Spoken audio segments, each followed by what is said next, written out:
자, 오늘 골로새서 3장 12절부터 17절까지의 말씀을 살펴보도록 하겠습니다. 이 3장 1절에서 위의 것을 찾으라 라고 권면을 했는데, 이 3장 5절부터는 위의 것을 찾는 구체적인 삶의 방식에 대해서 말을 하고 있습니다. 이 3장 5절부터 11절까지는 위의 것을 찾기 위해서 먼저 하지 말아야 될 것들에 대해서 말씀을 하고 있습니다. 구체적으로 좀 내용을 살펴보면, 이 성적 욕망에 사로잡히지 말라, 또 탐심에 빠지지 말라, 지나치게 분노하지 말라, 거짓된 말을 하지 말라, 그런 것들이었습니다. 이 위의 것을 추구함에 있어서 성적 욕망에 사로잡힌다는 것은 치명타입니다. 또 세상의 탐심에 사로잡히는 것도 치명타고, 분노나 거짓말도 마찬가지입니다. 그런데 제가 어렸을 때까지만 해도 이런 것들은 신앙생활의 핵심 주제가 아니었습니다. 오히려 기도, 예배, 헌금, 성경 읽기와 같은 이 종교적인 행위들만 강조되어 왔습니다. 한국교회는 이런 종교 행위들은 지나칠 정도로 열심히 있었습니다. 그런데 정작 문제는 엉뚱한 곳에서 터졌죠. 그것이 바로 이 성적인 것, 탐심, 분노, 거짓말, 이런 것들이었습니다. 이제 우리는 이 경건 생활뿐만 아니라 우리의 일상생활에서 위의 것들을 추구해야 됩니다. 그런 것들이 바로 이 성적인 것이나 탐심이나 분노나 거짓말에 있어서 이 성경적인 태도를 취하는 것이죠. 오늘 이 본문 12절부터 17절까지는 위의 것을 찾기 위해서 적극적으로 해야 할 것들에 대해서 말씀하고 있습니다. 먼저 12절을 읽어보겠습니다. 그러므로 너희는 하나님이 택하사 거룩하고 사랑받는 자처럼 긍휼과 자비와 겸손과 온유와 오래 참음을 옷 입고 라고 말씀하고 있습니다.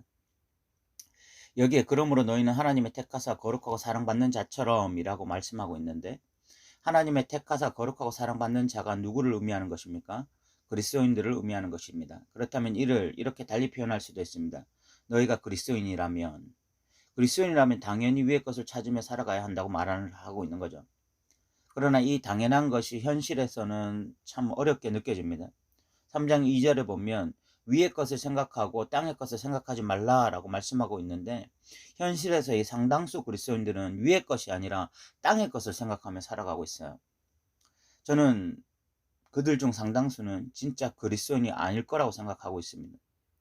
유사 그리스도인이라는 책에 보면 그 책의 원 제목이 The Almost Christian이라는 말입니다. 우리말로 투박하게 번역하면 거의 그리스도인이 될 뻔한 사람들 정도로 번역할 수 있습니다.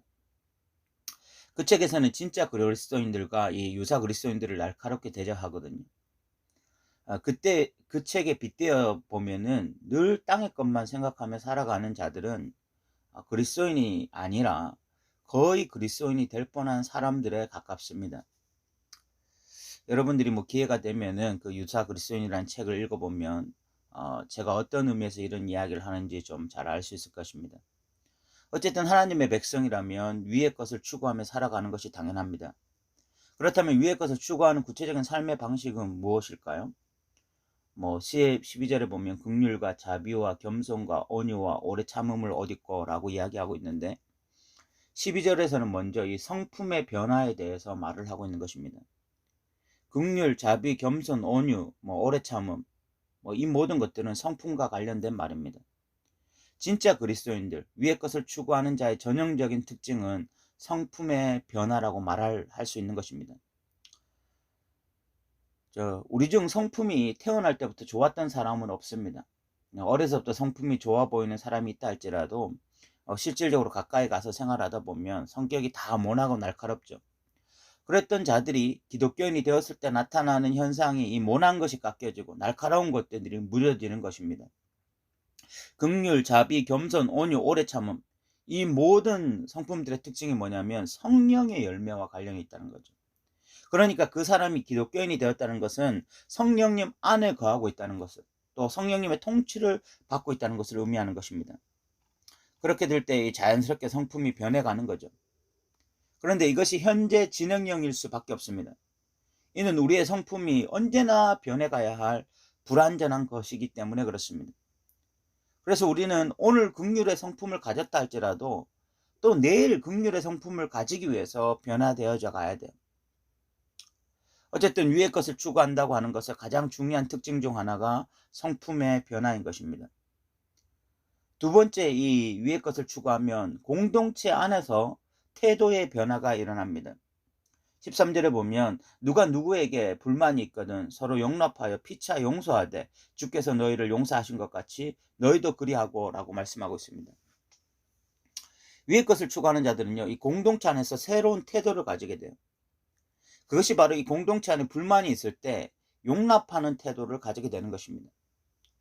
이 교회 공동체 역시 사람들이 모여있기 때문에 필연적으로 불만이라는 것이 생기게 되어 있습니다. 그런데 그때 이 불만을 어떻게 표출하는가 하는 것이 위의 것을 추구하느냐 아래의 것을 추구하느냐 하는 것을 결정하는 것입니다.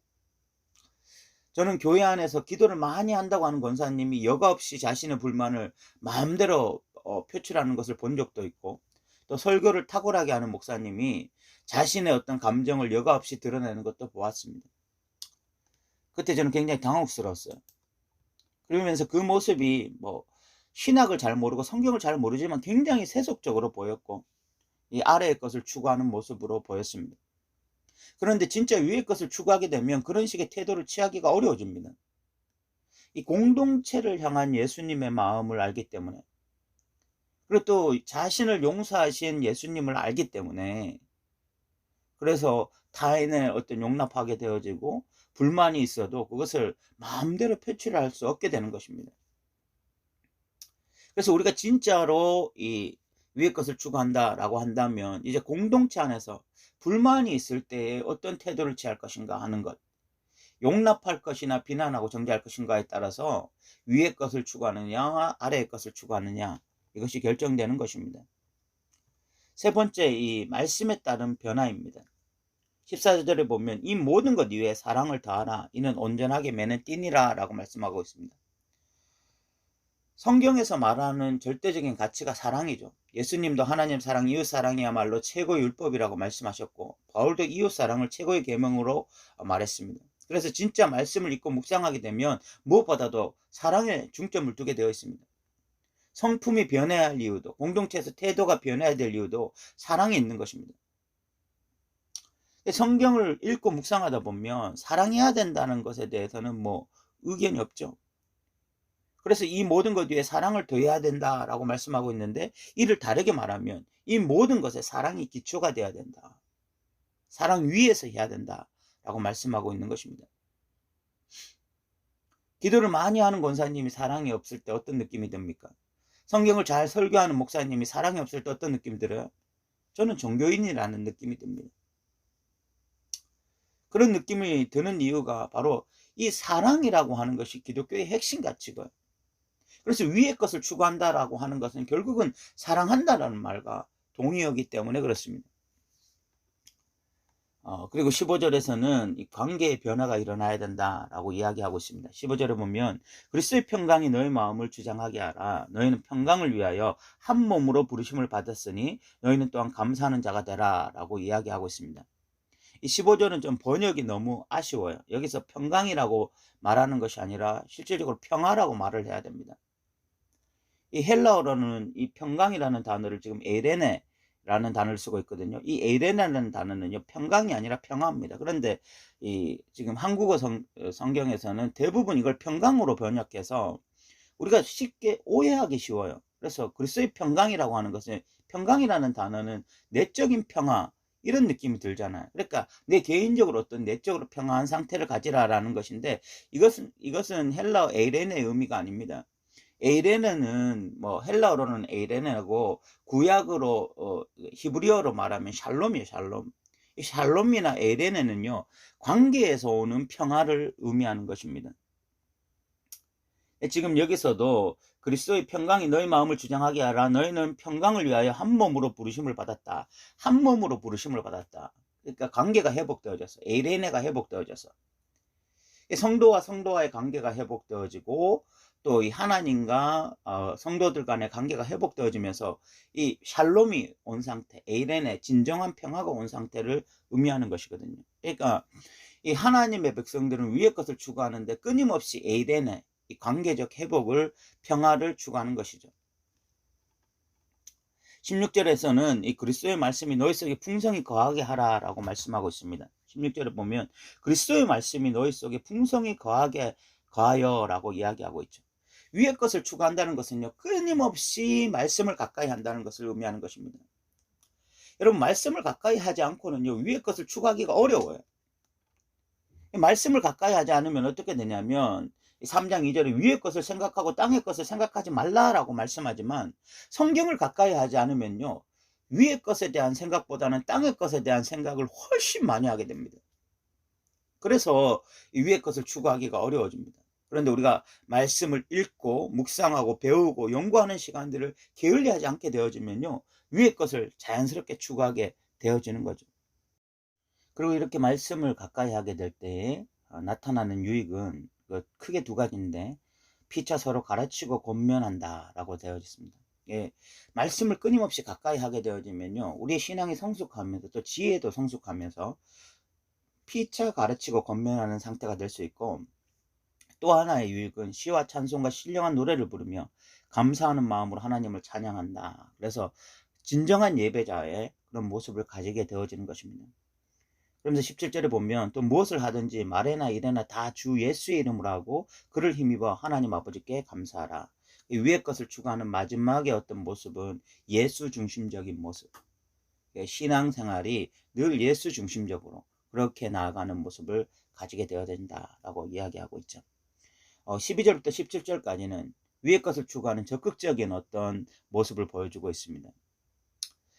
우리는 지난 시간에 위의 것을 추구하는 데 있어서 하지 말아야 될 것들, 성적인 욕망, 탐심, 분노, 거짓말에 대해서 살펴봤고, 오늘은 위의 것을 위해서 적극적으로 해야 할 일들, 뭐 성품의 변화, 공동체 안에서의 태도의 변화, 사랑, 관계 회복, 또 말씀을 풍성하게 하는 것, 예수님 중심에 대해서 살펴보았습니다. 우리가 오늘 이 말씀들을 통해서 정말 위의 것을 추구함으로 하지 말아야 될 것은 하지 않고 해야 할 것들은 바르게 행함으로써 진정으로 위의 것들을 추구하는 그런 믿음의 사람들이 되었으면 좋겠습니다. 예, 들어주셔서 감사합니다.